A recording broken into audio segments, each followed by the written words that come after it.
back at HQ with my new hoodie on. Get it?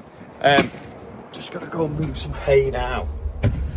But this morning the day started in the big smoke, so there's a bit of that.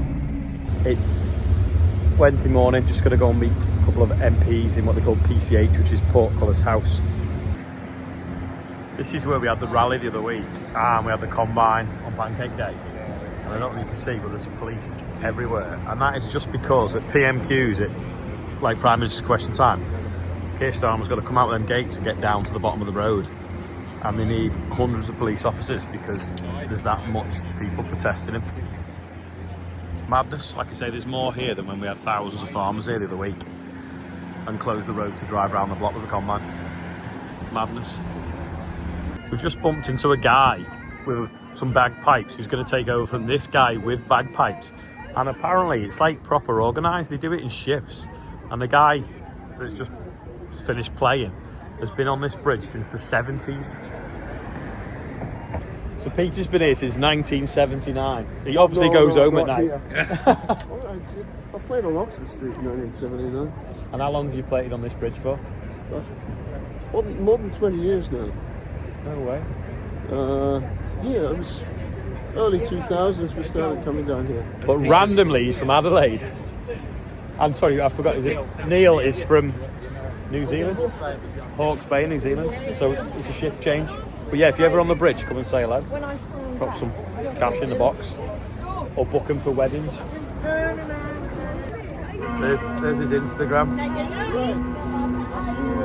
See you later. Well, the two guys playing bagpipes were dead interesting. Just gonna put bail spike. We've still not fixed the other one yet. Just to clip it on, we need to press that button and that at the same time. I can't do it with one hand. Don't know why, but hay always looks tastier in the sunshine. But actually, I'll keep that high so we can see where I'm going.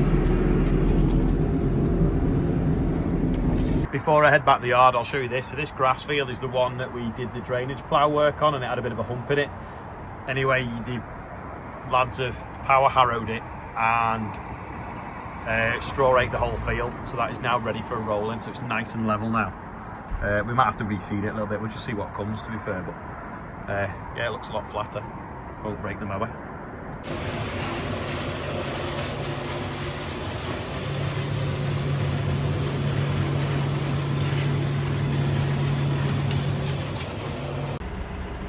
Oh, there's Jack Foster's wagon, just been weighing a light load of straw. There's a Bateman back in, it's been on liquid fertiliser since it came. Sprayed the OSR and then now it's on liquid fertiliser. I'm filming from the Merlot because it's quite windy outside. It's been really windy the last few days, but liquid fert doesn't matter because you don't get any drift because it comes out through a nozzle.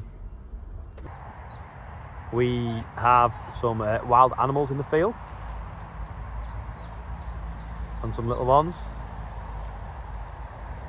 James is climbing up the fence to look at them. Mummy, is that? Clara's had her hair done by Auntie Beth. Tidy hair.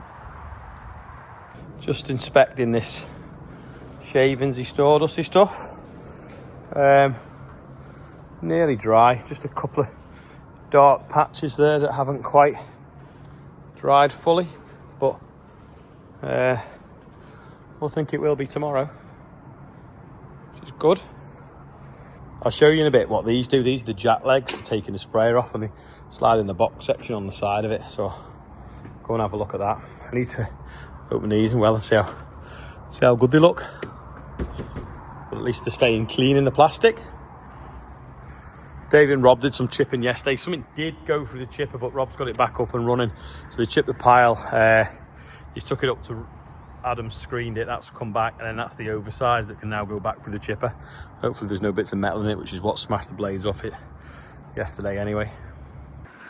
I was hoping to get a video of the sprayer working today, so I could have showed you all the way the nozzles were turning on and off. But unfortunately, John's got a meeting tonight, and he'd come back and rinse it off, obviously, and I don't want to get it dirty. and I don't know where he's up to with spraying, but yeah, it's done a day's work now.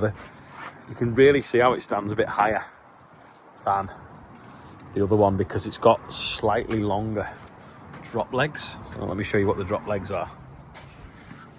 They are them bits there, which then gives it a little bit more height, but also can mean the wheels aren't catching the chassis inside.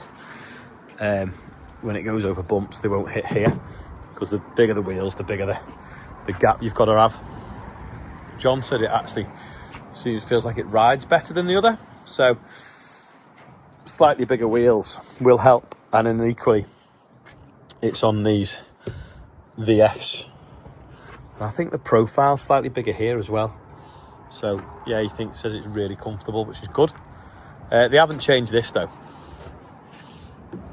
It's quite a slow fill of AdBlue. David Jones piped his up here, I think, so it had a better angle. Or some people have cut a hole in here and put the filler in there. But the only thing wrong with doing that is then when you want to take the spray pack off, because the sprayer can be taken off all in one go, you put jack legs in here, and then there's a clamp somewhere. Where is it? Probably see better from the other side. I'll do the birthdays in a minute. There's that bolt there. There's 4 bolts in the 4 corners, and then these pipes. So you got like unclip them, and then undo. In fact, where are the air pipes?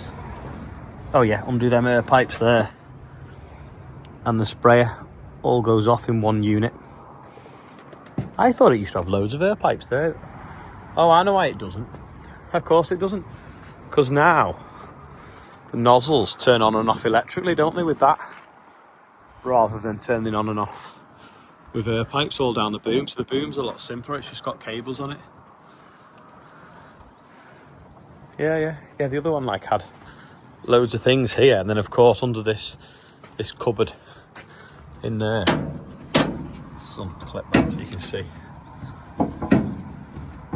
I can't do it with one hand, but yeah, I had loads of air solenoids in there. Well, it needs a lot less now because it's got electric shut off, 72 of them, because there's one every half a metre. Look at that sky, it's amazing, isn't it? It is actually starting to turn into a little bit of a drought. We've had a little bit of rain the other day, but nothing of any significance. And someone told me before that it's been the driest spring on record, or for 80 years. Not too sure about that. I'll get my dad to have a look at the figures.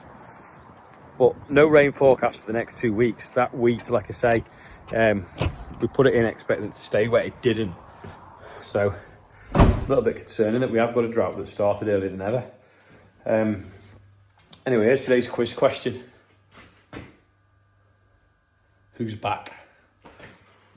Answers below.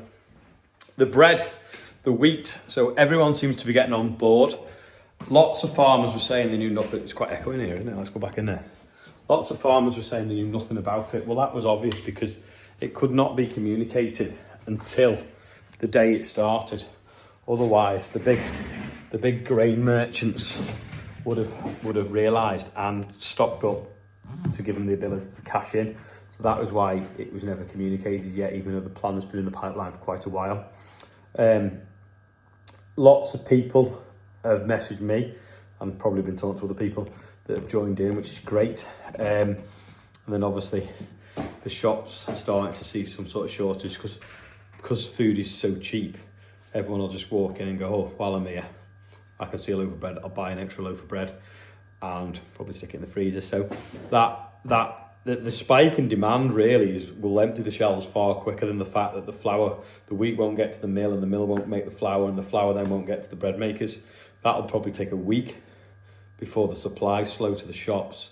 But of course, if the demand's peaked, before the demand peaks and then the supply slows, that's when it's gone. No one's going to starve. People are obviously just going to lose the choice of what they buy from the shops. So yeah, it's one of our only chances we've got now. So hopefully farmers are all going to stick together. But that is one thing the Labour Party has done at the moment with their policies. It's got everyone united, probably for the wrong reasons. But yeah, I'm waffling now.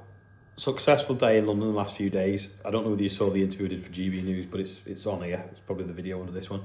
Go and watch it if you didn't. It explains it a bit more. It's like 10 minutes worth of discussion with me and a couple of ex-MPs and Martin Daubney. But yeah, go and have a look. That is all for today. Full day farming tomorrow, so it will be more interesting for you. Sorry if today hasn't been, but the bagpipe guy, I mean, amazing. Didn't even know that was the thing. You've seen him playing there. I just thought he'd randomly stopped. I didn't understand that it's pretty much an occupation to go and play the bagpipes in central London. So you learn something new every day. Thanks for watching anyway, and I'll see you tomorrow.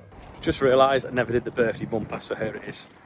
Let's quickly do the birthday bumper. We've got Richard Keeler on there. We've got Becca Keeler, maybe related, not too sure. We've got Peter Norris is 48 and Alison Howell, happy birthday, everyone on there, and anyone else whose birthday it is today.